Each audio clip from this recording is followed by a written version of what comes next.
Trải qua bao biến đổi của thời gian và lịch sử, làng Nguyễn Trung ngày nay đã đổi thay rất nhiều. Thế nhưng hình ảnh cây đa, giếng nước, mái đình, một đặc trưng của làng quê Bắc Bộ thì vẫn còn đó.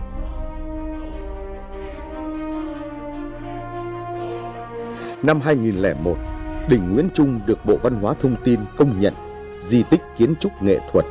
và di tích lịch sử văn hóa quốc gia. Hiện nay, ở thôn Nguyễn Trung, ngoài đình làng, nơi đây vẫn còn dấu tích khu dạy học và nhà ở cũ của gia đình tướng quân Đinh Lôi. Dù cho dấu vết thời gian đã bào mòn đi tất cả những kiến trúc xưa cũ, thế nhưng những câu chuyện về ông vẫn được người dân làng truyền tai nhau cho đến tận hôm nay. Và đặc biệt, những nét đẹp văn hóa truyền thống vẫn được các cụ cao niên trong làng lưu giữ, truyền lại cho các thế hệ mai sau. Điều đó đã trở thành niềm tự hào của người dân nơi đây.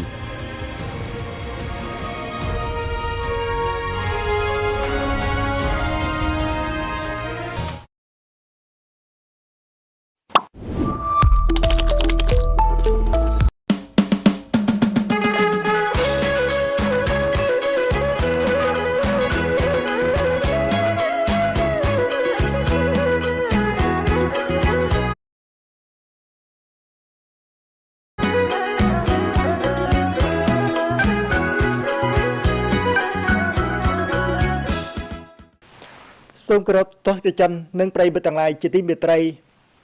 Nông ca bị thiệp sai chế phía xa khméในโตรតោះវិញឡុងនាថ្ងៃសុក្រទី26កញ្ញាឆ្នាំ2025ត្រូវនឹងថ្ងៃ4កើតខែអាសត់ឆ្នាំម្សាញ់សប្តាហ៍ស័កពុទ្ធសករាជ